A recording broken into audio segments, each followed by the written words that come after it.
adik-adik, apa kabar? Ya, bagaimana kabarnya semuanya? Tante Wirman harap adik-adik semua dalam keadaan sehat dan semangat, oke?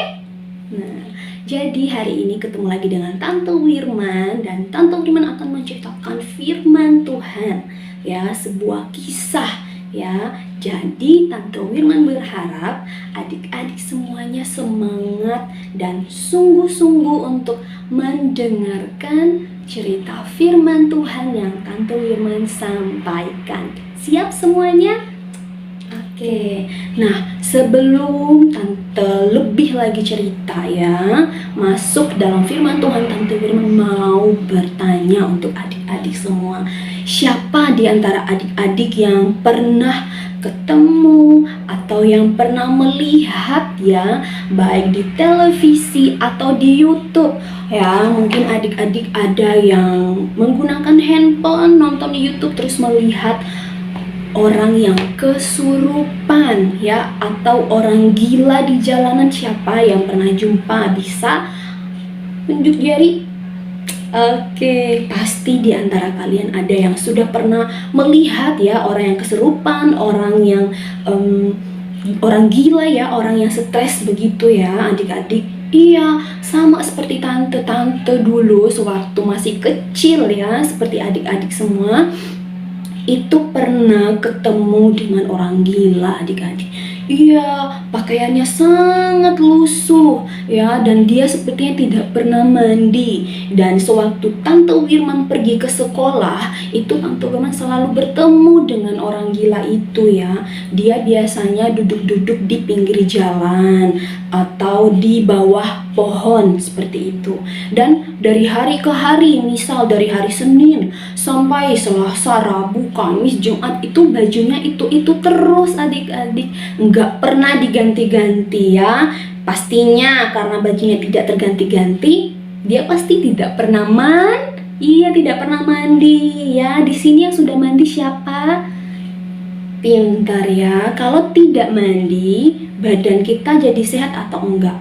Enggak, dan pastinya akan berbau tidak sedap. Iya, jadi orang gila yang Tante Wirman ketemu waktu Tante masih kecil itu rambutnya acak-acak, panjang ya adik-adik ya.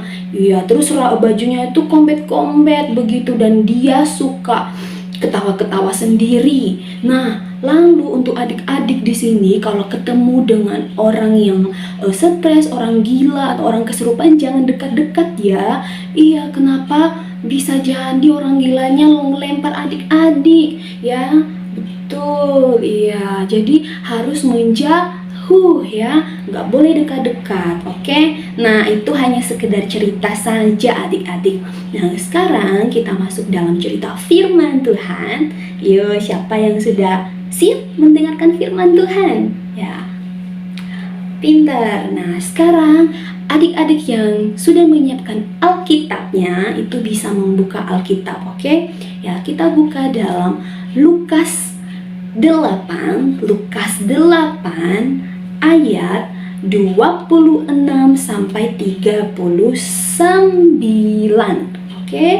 Kita buka bersama-sama ya adik-adik. Lukas 8 ayat 26 sampai 39.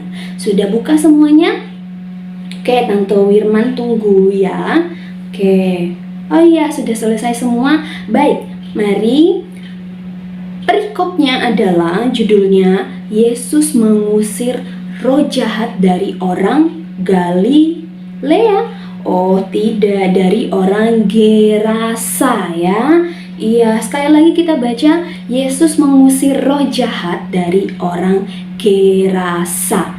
Oke, lalu kita baca di ayat 26. Lalu mendaratlah Yesus dan murid-muridnya di tanah orang Gerasa. Iya, adik-adik, yang terletak di seberang Galilea. Ya, seberang itu berarti dari sini. Nah, Yesus mendaratnya di sebelah sini. Jadi berseberangan dengan daerah Galilea. Di sini Galilea, di sini Gerasa. Begitu ya.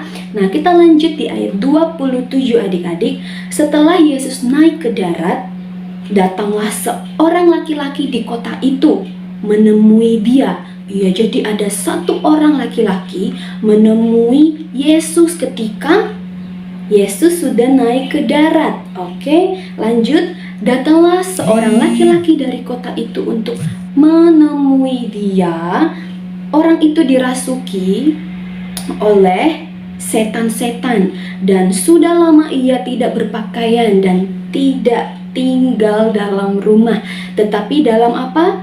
Ia di pekuburan. Jadi adik-adik, sewaktu Yesus dan murid-muridnya sudah sampai di Gerasa, ya, di seberang Galilea tadi, itu tiba-tiba mereka dihampiri oleh satu orang laki-laki yang apa dibilang di sini, yang dirasuki oleh setan-setan. Adik-adik, ya seram bukan? Iya, pastinya seram ya, karena oleh setan-setan katanya gitu, dia dirasuki ya. Jadi itu orang bisa kesurupan, bisa mungkin kalau sekarang ada orang yang dirasuki setan-setan bisa apa? Melakukan kejahatannya, dia bisa memukul orang ya, begitu bisa mencakar orang. Oke, ya, bisa melakukan hal kekerasan. Oke, lalu dia selain dirasuki oleh setan-setan, dia tidak berpakaian, adik-adik. Nah, bedanya sama yang orang gila, Tante Wirman ketemu pas Tante masih kecil itu masih berpakaian,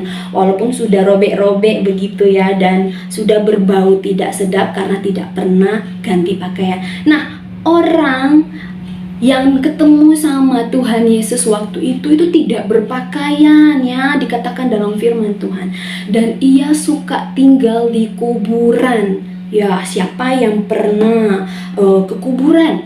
Ayo angkat tangan. Ada yang pernah ke kuburan?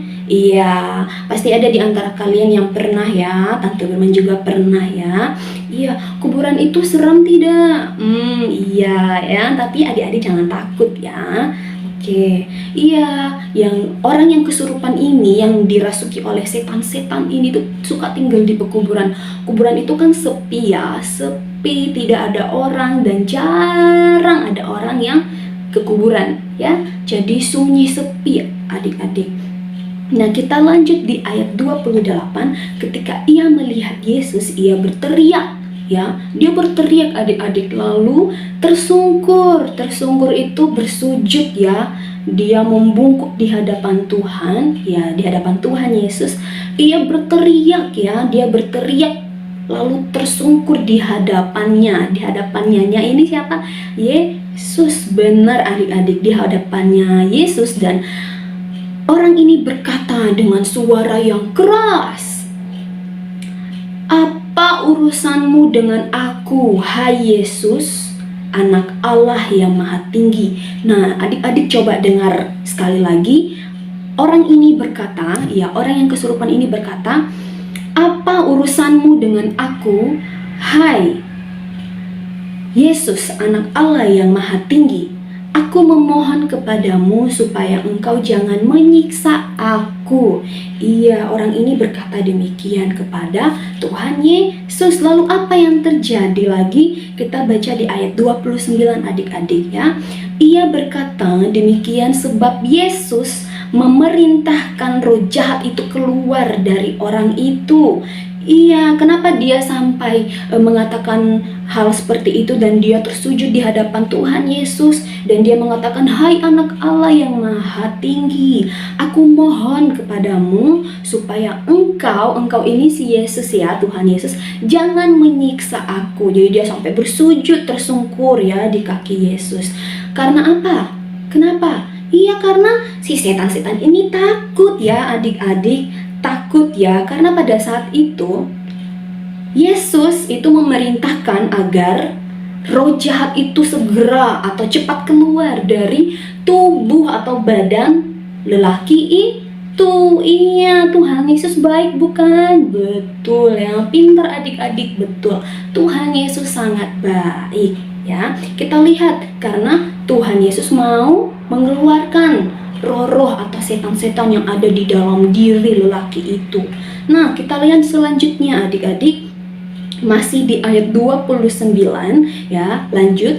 Karena sering roh itu menyeret-nyeret dia, maka untuk menjaganya ia dirantai dan dibelenggu adik-adik. Wah, dia dirantai. Jadi dia seperti diikat ya, diikat tangan dan kakinya agar tidak bisa gerak, tidak bisa ke kiri, tidak bisa ke kanan, tidak bisa berdiri, tidak bisa melarikan diri ya. Lalu, tetapi ia memutuskan segala pengikat itu. Wah, luar biasa setan-setan ini ya. Karena setan-setannya itu bukan hanya satu, adik-adik, nanti kita baca di ayat selanjutnya. Setan-setannya itu ada banyak adik-adik, sehingga ya pada saat dirasuki orang ini tuh kuat ya, dia bisa melepaskan tali yang mengikat dia. Jadi banyak orang-orang di situ tuh yang mengikat lelaki ini, tapi karena setan-setan itu ada banyak ya, tenaganya kuat adik-adik ya. Jadi dia bisa melepaskan ikat itu dan dia bisa lari, bisa pergi kemana aja ya. Nah, kita lanjut adik-adik ya. Ia memutuskan setiap pengikat ya, dia memutuskan rantai-rantai yang diikatkan padanya tadi. Oke ya. Lalu ia juga dihalau oleh setan itu ke tempat-tempat yang sunyi. Iya, ke tempat-tempat yang sunyi ini selain kuburan di mana lagi adik-adik? Iya, ada kuburan, ada di bukit-bukit ya, bukit-bukit ya, lalu di gunung-gunung seperti itu, di kebun-kebun yang sama sekali jarang ada orang yang lewat begitu ya. Jadi setan-setan ini suka sekali membawa pemuda ini ke tempat yang sunyi sepi. Iya, siapa yang suka di tempat yang sunyi-sunyi? Ayo angkat tangan. Tante juga tidak suka ya. Iya, tante lebih suka yang banyak orang ya. Benar. Jangan suka di tempat yang sepi ya, adik-adik ya.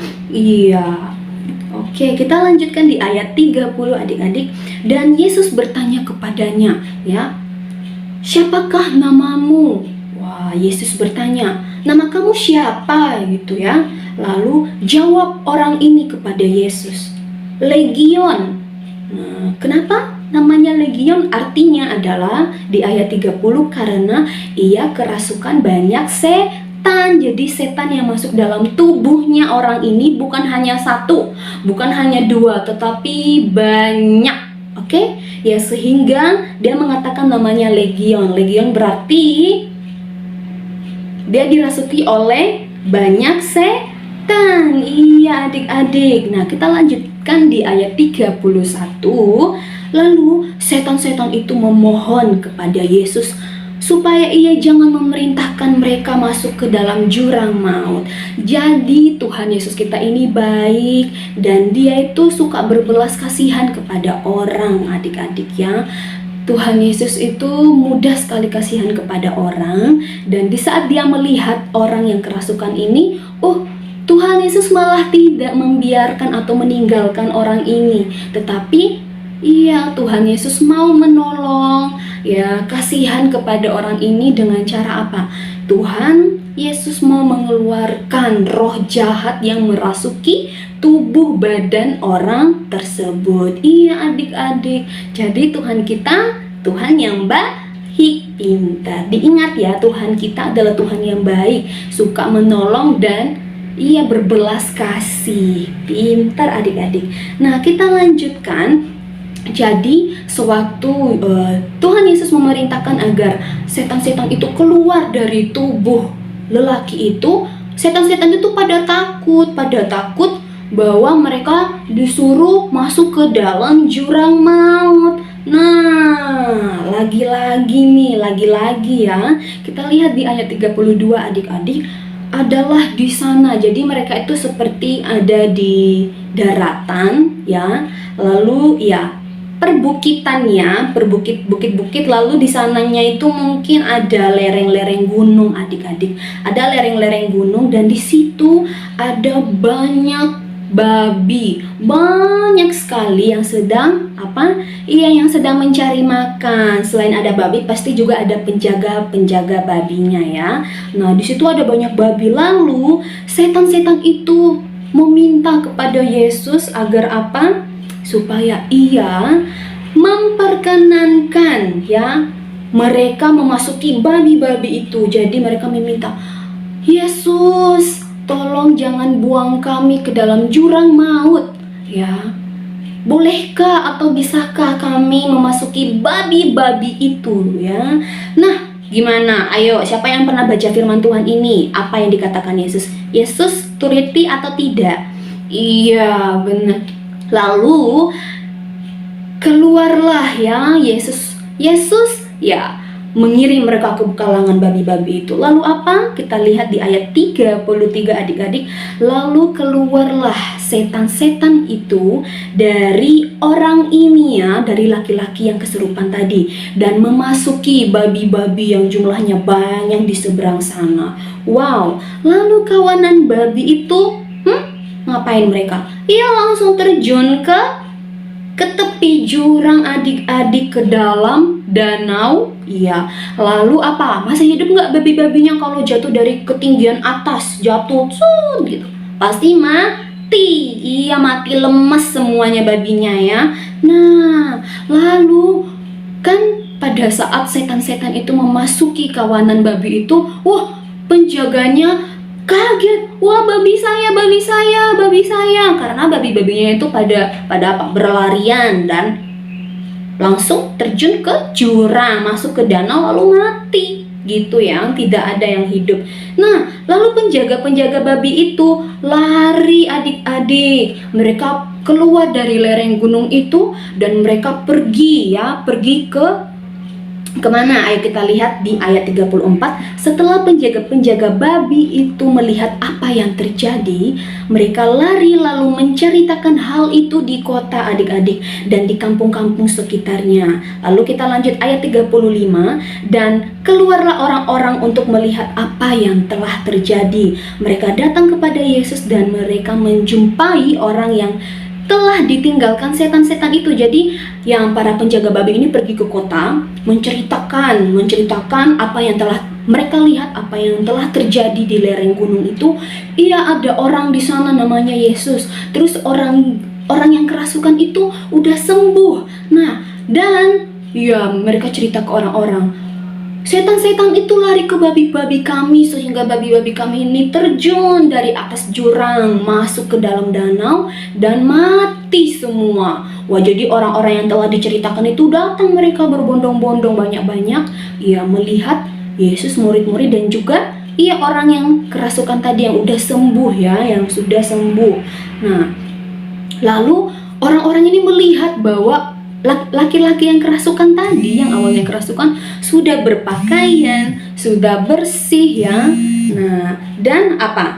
Selain bersih, dia sudah berpakaian, maka orang-orang itu takut adik-adik. Maka takutlah mereka. Nah, lalu apa yang terjadi lagi? Orang-orang di ayat 36 ya, orang-orang yang telah melihat sendiri hal itu memberitahukan kepada mereka bagaimana orang yang dirasuk setan itu telah diselamatkan. Iya, benar ya. Tante ulangi di ayat 36. Orang-orang yang telah melihat sendiri hal itu memberitahukan kepada mereka bagaimana orang yang dirasuk setan itu telah diselamatkan.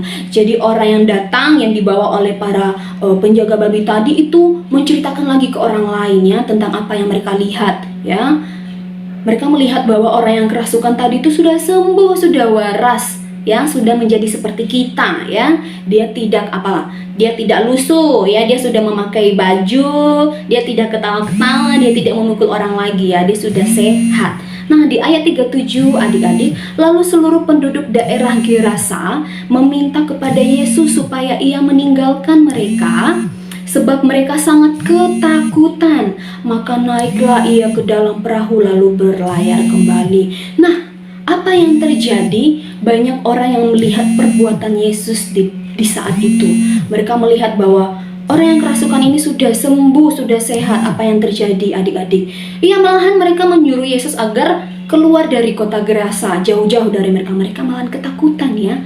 Nah, lalu apa yang terjadi dengan orang yang telah disembuhkan Yesus? Apa yang terjadi? Ayat 38. Dan orang yang telah ditinggalkan setan-setan itu meminta supaya ia diperkenankan menyertainya. Tetapi Yesus menyuruh dia pergi, katanya di ayat 39, "Pulanglah ke rumahmu dan ceritakanlah segala sesuatu yang telah diperbuat Allah atasmu." Orang itu pun pergi mengelilingi seluruh kota dan memberitahukan segala apa yang telah diperbuat Yesus atas dirinya.